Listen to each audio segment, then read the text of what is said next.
Hello and welcome to the panel at Dublin BIC. It is Thursday, the 18th of June 2020, and I'm delighted to be joined by Dr. Ruth Freeman, the Director of Science for Society from Science Foundation Ireland. Ruth, you're very welcome to the panel at Dublin BIC.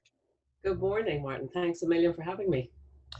Ruth, to begin, could you introduce us please to Science Foundation Ireland, its mission, its work, and to your own role as Director of Science for Society there? Sure, I'm happy to. Science Foundation Ireland, we're a government agency and we fund research that makes a real difference to our society and our economy today, but really also with that eye on the future all the time. We primarily fund into the academic institutions, but we have a lot of programs that also intersect with business and education and entrepreneurship. So that's something that I suppose in some ways we're unusual for a government agency, because we have that broad stretch all the way through from talking to kids in primary school about science to talking to the public, but then having that really strong backbone of funding fundamental research that's groundbreaking and I suppose pushing the boundaries of knowledge. I mean, our tagline, and it's been like that for a while, is "For what's next?" And I think we're a group of scientists and engineers and innovators ourselves, and we're always thinking about what's around the corner. And I suppose particularly what's around the corner for Ireland. What's the context? Where's Ireland going to play on the global stage when it comes to innovation and research? And that's a really important part of what we think about every day.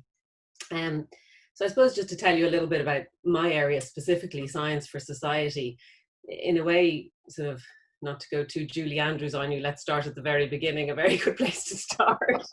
And I feel really lucky because one of the areas that I do look after is education and public engagement. So we start all the way at primary school level with the Discover Primary Science programme.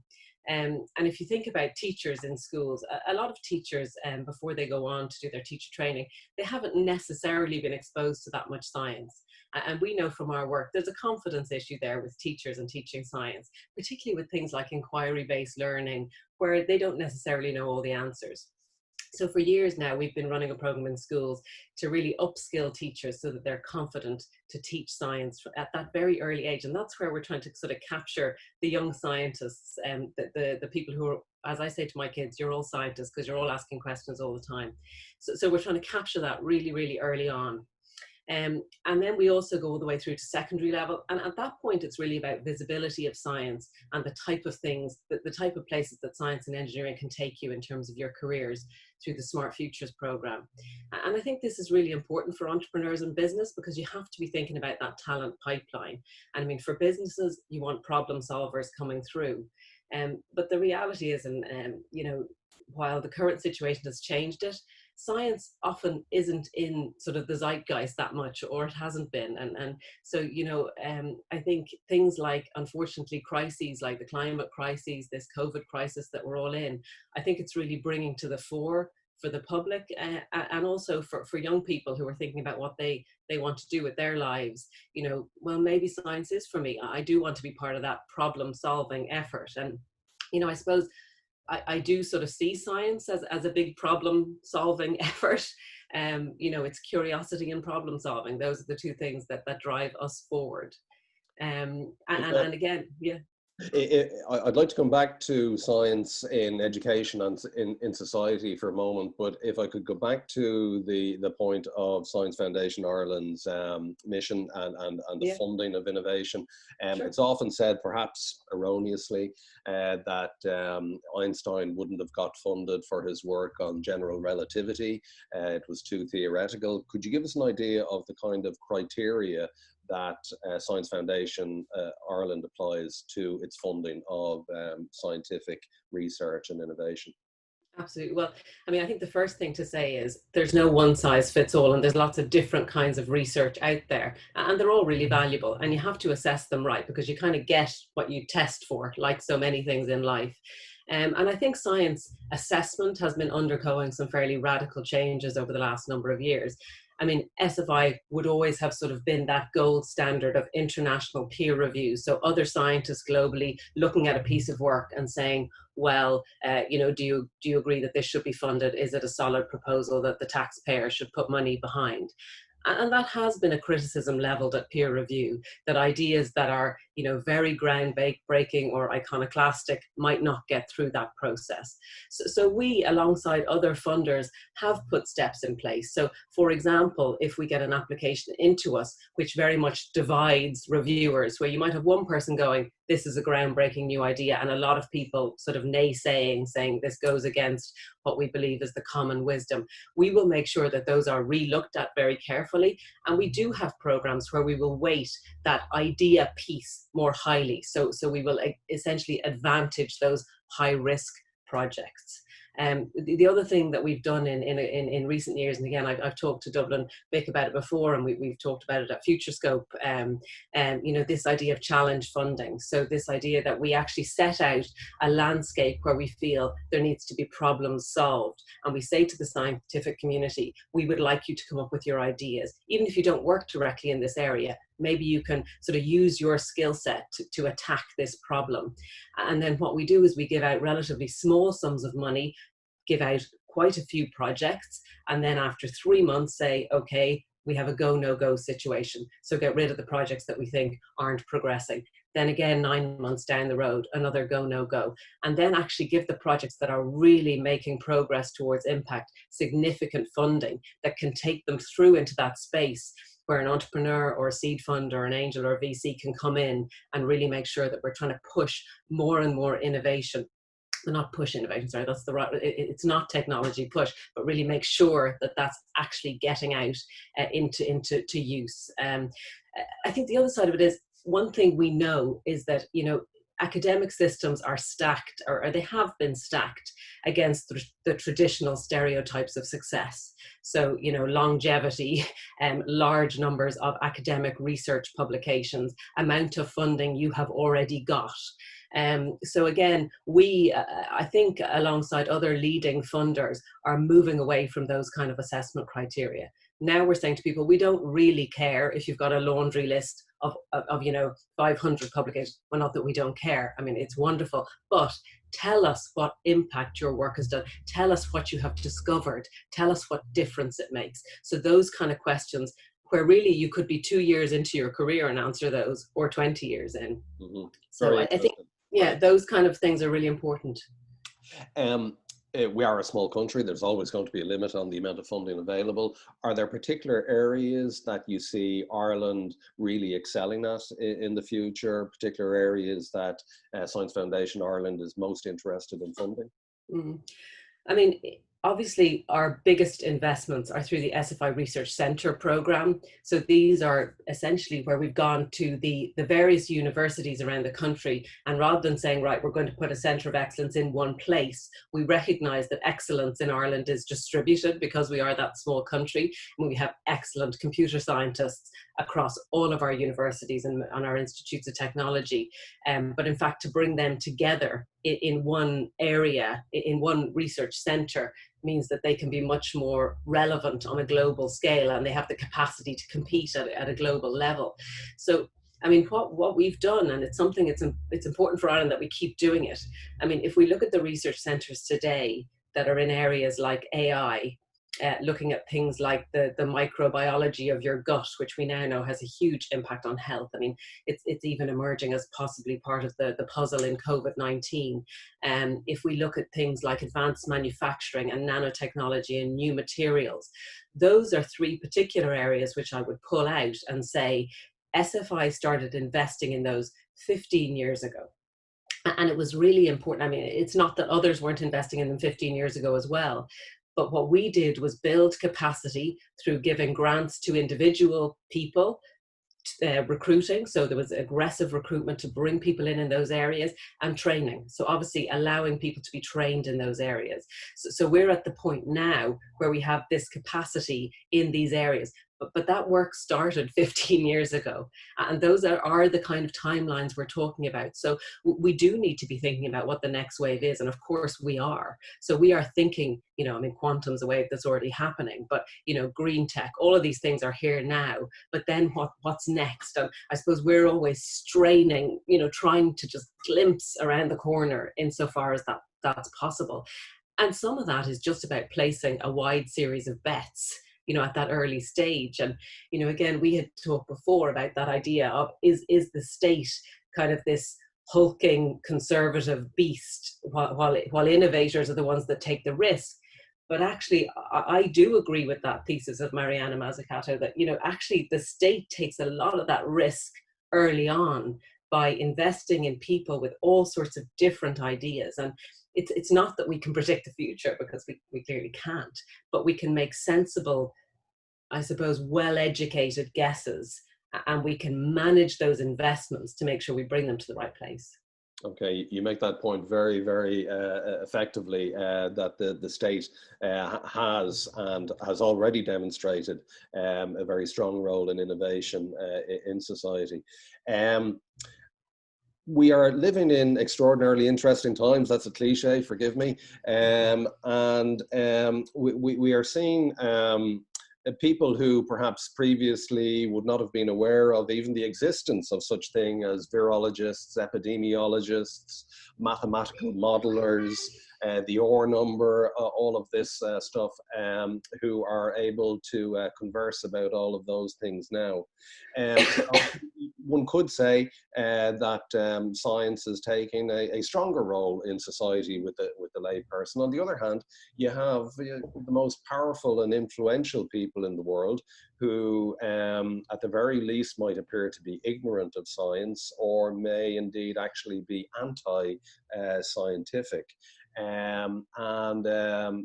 We're living in a very strange world in terms of information and, what objective truth means and all that kind of thing. From your perception as Director of Science for Society in Science Foundation Ireland, what do you perceive is society's perception of science right now? Yeah, I mean, it's a great question, Martin, because it kind of depends how you ask the question, what answer you get. And that's true of so many things when it comes to technology. I mean, you can put the positive or the negative slant on nearly everything. So, I mean, one thing that I think we've all been accused of is asking the question in a way to give us the answer that we want. But I mean, we have surveyed the Irish population to see how they feel about science. And generally, they're very positive about science, probably slightly more so even than our European counterparts. So I think that's one thing, we generally have people who are positive about science. But I suppose what I think, coming back to that thing about information, I mean, what it comes down to is, rather than having a one-way dialogue where scientists, or in fact any experts, gives you a piece of information, that instead there's a two-way dialogue, so that I get to ask questions and I get to put the information you're giving me in context, and I understand it. And I suppose part of my work, both in terms of the public engagement piece, but also actually in working with the scientists that we are funding, is to say to them, there is a responsibility, particularly if you are being funded by the taxpayer. I mean, that is the reality. We are being paid for by the public. So we work for the public. So it's up to us to make sure that the public can understand what we are doing. And that means we may have to go further, in terms of our work on communication and information flow. I mean, we work with a great group within the university sector called Campus Engage. And, it's kind of, science communication is evolving all the time. So it started out where I work away in my lab on the thing that I'm interested in, and I think it's going to be very important. It might be related to health, or it might be related to transport or whatever. And then I sort of do a big reveal at the end when I get my results and I publish my paper. And if I'm lucky, there's a press release, and I might get to talk to a few journalists about my work.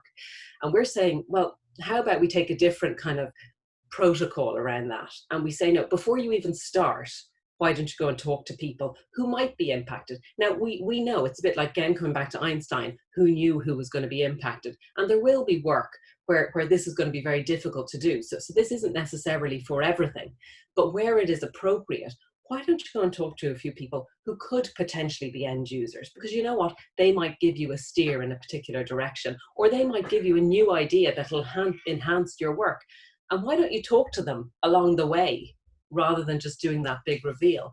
And I guess we've taken that. I mean, that's now kind of across our portfolio. We're trying to encourage that sort of dialogue piece, but it's kind of the essence of our challenge funding program. Because I mean, you asked about, you know, where do entrepreneurs and innovators fit in? The teams that we put together for those funding projects have what we call them societal champions, but essentially they're a non-academic researcher who joins the team as an absolute complete member of the team to guide and give valuable input to the project to increase the chances of success.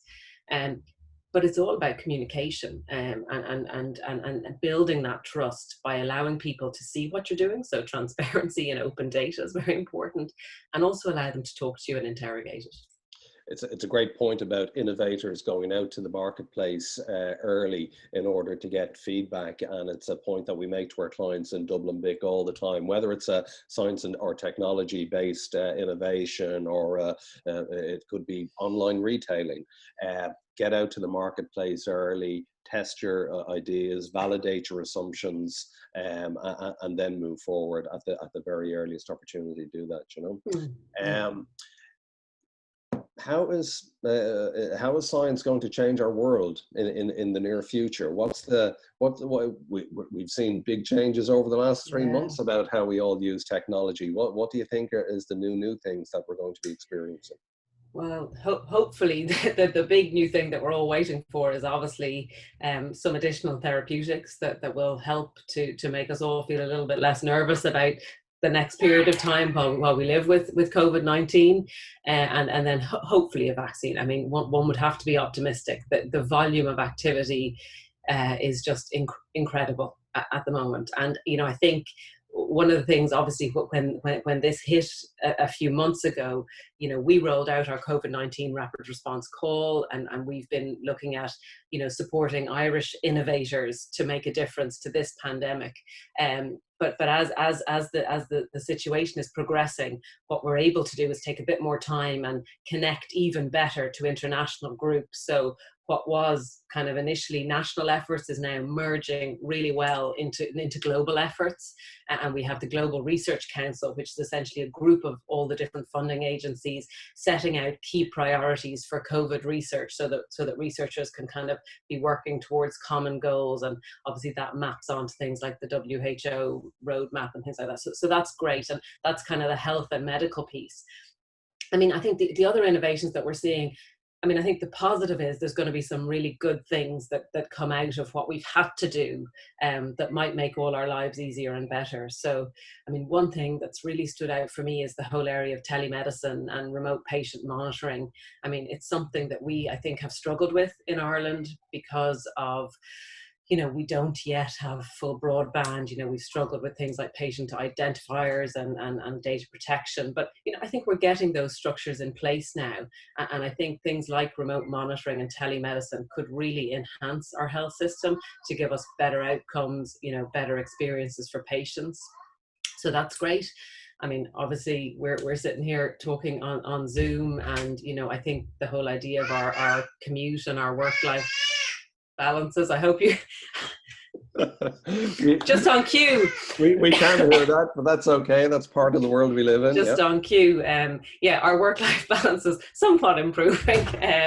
But, you know, I think, you know, and I think actually even, well, as a parent, I mean, looking at the science that's coming out around young people, I think it's helping us to understand what are the things that are really crucial in education and schools, and maybe what are the things that are not so crucial, and things that are important. So, you know, again, it's obviously a really difficult and you know, very sad situation for a lot of people. So, you know, but on the other hand, it has hit the pause button for a lot of people, and it's also provided a platform for scientists to look at the way we live in a way, I suppose, that's not normally available to us. So, you know, obviously, you know, it's a crisis and we have to get through it, but I think it's also important, what can we take out of it that's good, that might improve things. So I think, you know, there is lots of opportunity there, and hopefully we won't waste them.